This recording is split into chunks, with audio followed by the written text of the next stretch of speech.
palabra la asambleísta Paola Cabezas. Gracias, presidenta encargada de la sesión, colegas legisladores. Señora presidenta, por medio de Secretaría tengo un material audiovisual que quisiera que autorice su reproducción. Señor secretario, por favor. Procedemos con la proyección solicitada. ¿Y qué ha ocurrido con el censo 2022? Nadie sabe nada. Nadie sabe si la información recabada va a servir para definir políticas públicas o si realmente nos mostrará cuántos somos en el Ecuador y nuestras particularidades.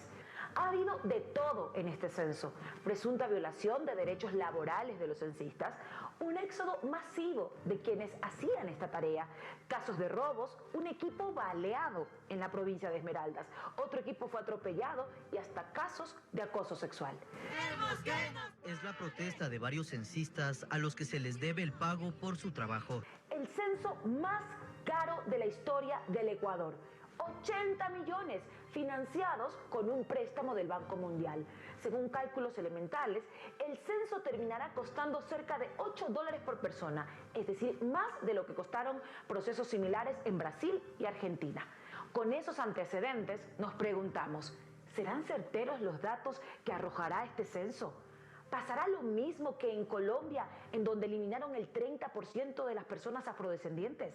Solo después veremos los resultados de este proceso que representa genuinamente, con exactitud, la política pública de este gobierno.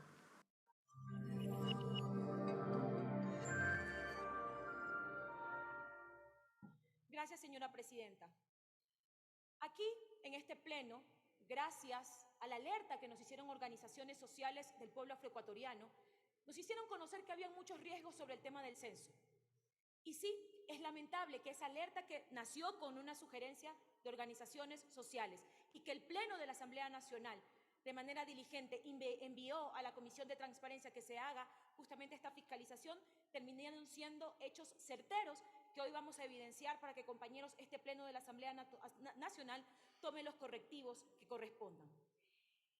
En las comparecencias en la Comisión Especializada Permanente de Transparencia y Participación Ciudadana y Control Social, a la que acudió representantes del Instituto Nacional de Estadísticas y Censos, se habló abiertamente de los riesgos, irregularidades y amenazas que tenía el 8º Censo Nacional de Población, 7º de Vivienda y 1º de Comunidades, al enfrentar desde su planteamiento hasta la ejecución la metodología que reducía la participación de grupos étnicos como los afroecuatorianos, indígenas y montubios. Y ahora vemos absortos cómo los hechos superan incluso los pronósticos que nosotros planteábamos.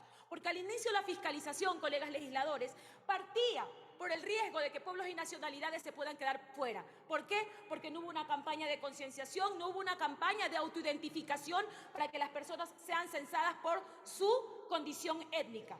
Entendería, y he hablado con algunos compañeros asambleístas, que ni siquiera los han censado hasta el momento. Se les dijo que era un proceso arriesgado, inseguro y poco efectivo. La Asamblea Nacional y principalmente la Comisión de Transparencia hizo varias puntualizaciones que abordaron desde el aspecto logístico, procedimental, hasta el tema económico presupuestario.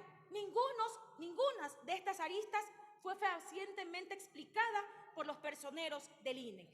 Los resultados se veían venir. Pues bien, según varios ex-censistas y ex-supervisores de este proceso, el INEC vulneró sus derechos laborales, tal como lo indicó aquí en el Pleno Esteban Suárez, quien detalló los atropellos a los que se fueron sometidos, comenzando por su efectivo derecho a recibir su remuneración mensual y la permanente exposición a situaciones de inseguridad. Colegas legisladores, estamos en enero del 2023 y hasta el momento no les pagan el mes de noviembre. En diciembre no recibieron ningún pago y les hicieron firmar letras de cambio en blanco a cambio de pagarles o solo pagarles entre el 20 o el 40% de lo estipulado en el contrato. Es increíble que una institución del Estado vulnere derechos laborales de los trabajadores de este país. Nos contó Esteban, ante todos ustedes, el retraso del INE para iniciar el censo. Nunca iniciaron el 7 de noviembre como estaba estipulado, ni tampoco terminó el 18 de diciembre. Es más, nos hemos enterado extraoficialmente que el censo no termina, que van a continuar todavía el censo, porque por información extraoficial que conocemos, no han logrado la meta, a pesar del endeudamiento a que sometieron al país, que eso lo hablaremos en próximos minutos. Toda la ineptitud e incapacidad que se notaba en cada comparecencia de los delegados del INE y que se protagonizó aquí en la Asamblea Nacional. Escuchamos con asombro que les permitieron bajar la calidad del censo. Esto se traducía en no hacer todas las preguntas a las personas, restándole veracidad a este proceso, sin que nadie se haga responsable de las disposiciones. Y es que en esta secuencia de atropellos supimos por otros censistas que sus supervisores los obligaron a registrar datos incorrectos de las personas censadas, que pegaban stickers o los tickets en las viviendas censadas a pesar de que nadie les daba la información. Muchos colegas legisladores me decían que ha pasado exactamente lo mismo y lo han denunciado públicamente.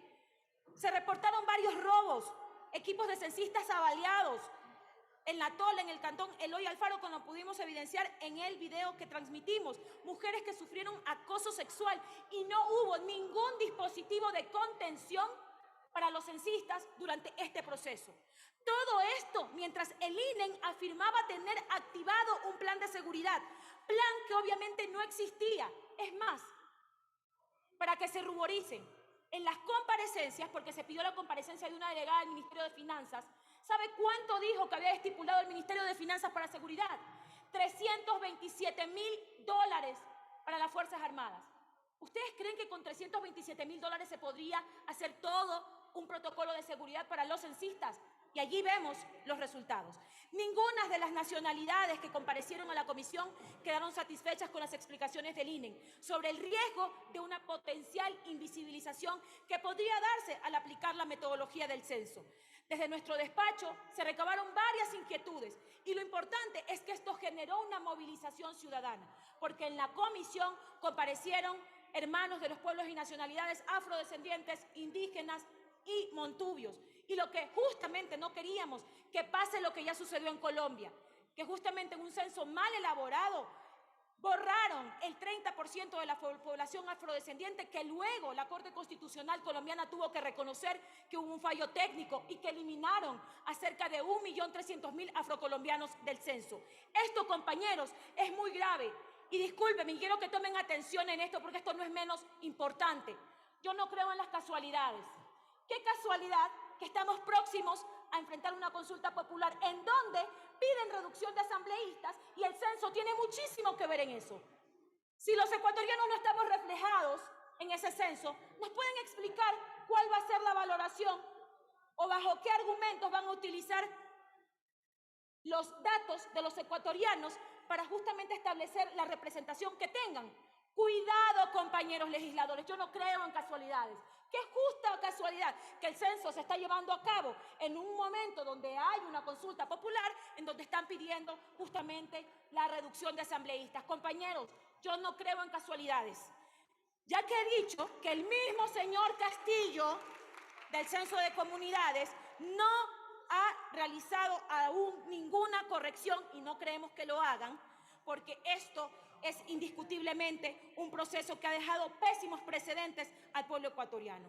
Y por si fuera poco, el proceso ni siquiera fue financiado por el gobierno, pese que contaban con recursos y el resultado fue una cifra estrepitosa que, como ya les dije, 80 millones que no han podido justificar y que justamente dentro de las resoluciones, compañeros, es que este pleno de la Asamblea Nacional tiene que pedirle al INE que explique qué ha hecho con la plata que le prestó el Banco Mundial. En material de difusión, el director del INE señaló que el contrato de la campaña de comunicación se firmó después de empezar el operativo, por lo que estuvo retrasado, lo que denota la falta de socialización en este proceso, que trae como consecuencia una vulneración de derechos que podrían provocar que se reduzcan las proporcionalidades de las poblaciones indígenas, afroecuatorianas y montubias, al no existir una campaña agresiva de autoidentificación y orientación.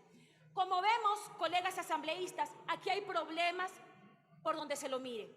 Y aún No entendemos por qué no hicieron las cosas debidamente a tiempo, tomando en cuenta incluso que por la pandemia este proyecto de censo se suspendió 2 años.